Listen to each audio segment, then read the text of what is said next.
Parlons peu, parlons bien et parlons de Canon et ses jolies nouvelles sorties, le R5 et le R6. Est-ce que ce sont des caméras faites pour vous? On va en parler un peu ensemble dans cette vidéo.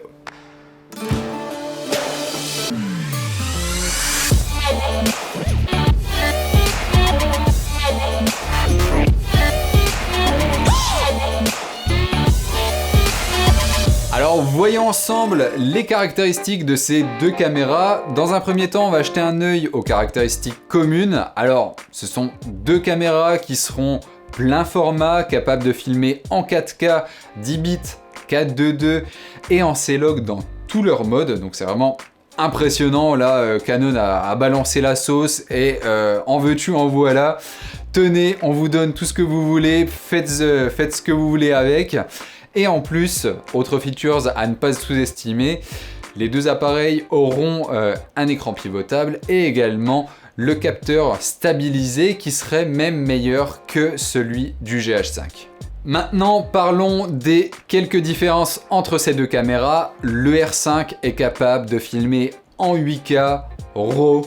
Alors, je vous dis tout de suite, vous avez intérêt d'avoir un gros paquet de données, un gros paquet de storage et un ordinateur capable de process tout ça parce que vous n'allez pas faire ça avec un petit Intel i5. Et le R5 est également capable de filmer en 4K 120 images par seconde. Alors c'est la même chose hein, en termes de données, c'est énorme, mais c'est juste complètement fou comme caractéristique.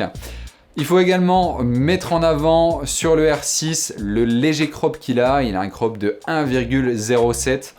Alors c'est minime quand on a utilisé le R qu'on a juste en face de nous. Mais c'est quand même quelque chose à prendre en compte. Autre gros bémol sur le R6, c'est l'absence du format All-Eye.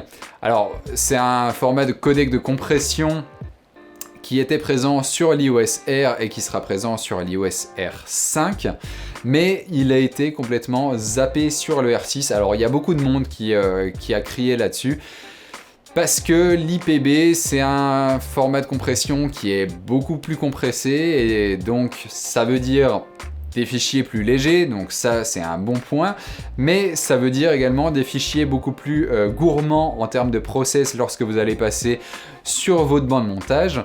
Alors il y a toujours hein, des solutions à ça. Vous pouvez utiliser un enregistreur externe comme le Ninja 5 qui est excellent et qui vous permettra d'enregistrer en ProRes. Alors j'ai déjà évoqué ça dans ma vidéo sur le Ninja 5, donc si vous voulez jeter un œil, je vous mettrai la petite fiche qui s'affiche à ma gauche ou à ma droite, je ne sais jamais.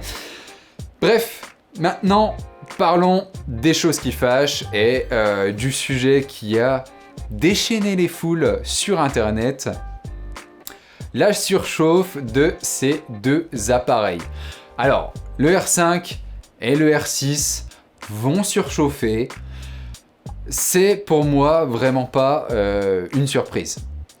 Vous allez avoir de la 8K à 30 images par seconde dans un boîtier qui est légèrement plus grand que le R, mais vraiment légèrement, et sans ventilateur.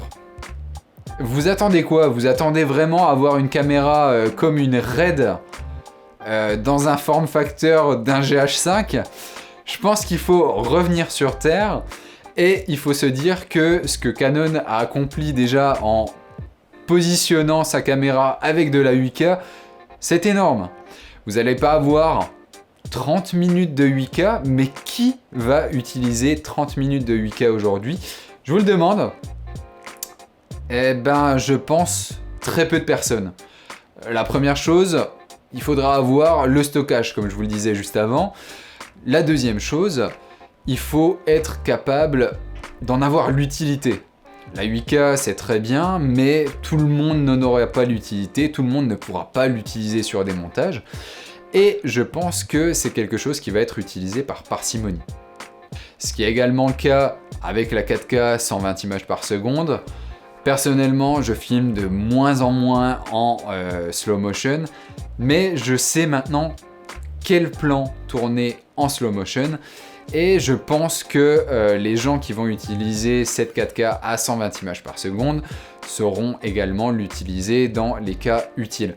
Maintenant, j'attends vraiment d'avoir ces deux caméras en main pour me faire une idée de cette surchauffe et de quand elle arrive. Parce que on nous dit 15 minutes à température ambiante pour de la 4K 120 images par seconde. Maintenant, il faut aussi réfléchir à des conditions de tournage où on tourne toute la journée. Et on tourne par exemple pendant 1 heure intensivement, je sais pas, sur une location. Ensuite, on va bouger. Est-ce que sur ces 1 heure de tournage intensif, est-ce que la caméra va continuer à surchauffer? Ça, c'est une vraie question qu'on peut se poser. J'attends vraiment d'avoir les reviews en temps réel et avec des personnes qui savent utiliser des caméras, parce que les caractéristiques, c'est quelque chose qui est bien sur le papier, mais c'est pas quelque chose qui va vous indiquer si telle caméra ou telle caméra est faite pour vous ou pas du tout. Chaque brand de caméra, chaque marque de caméra a des key features, des features clés qui sont leur marque de fabrique. Canon est monstrueux en termes d'autofocus. Sony maintenant est très bon en termes d'autofocus, mais Sony a toujours été vraiment supérieur en termes de framerate et également en termes de luminosité. Avec les A7S, ils ont toujours eu des caméras qui ont été très très bonnes en basse lumière, ce qui n'était pas le cas pour le GH5 par exemple, mais le GH5 avait d'autres avantages. Le GH5 avait un écran pivotable, le GH5 avait un facteur de forme qui était super compact. Voilà, je suis aujourd'hui devant ce R6 et ce R5 et je me dis mais je sais pas, franchement je sais pas, parce que le R6 est tout aussi performant. Il y a ce petit bémol du format IPB, mais qui peut être vraiment réglé par un firmware. À côté de ça, est-ce que j'aurai l'utilité de la 8K? Aujourd'hui, franchement, non. Est-ce que j'aurai l'utilité de la 4K 120 images par seconde? Franchement, il y a des moments où je dirais pas non. Bref. En tout cas, je suis assez curieux de savoir ce que vous pensez de ces chouettes caméras. Je suis assez curieux de savoir si vraiment il y en a une qui vous vient en tête. Et je pense en tout cas que le R6 va se vendre comme des petits pains, parce que ça va être le nouveau GH5 des années 2020.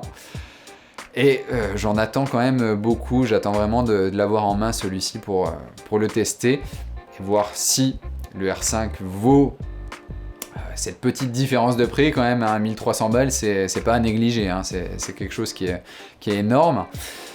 Et on en discutera forcément dans une prochaine vidéo.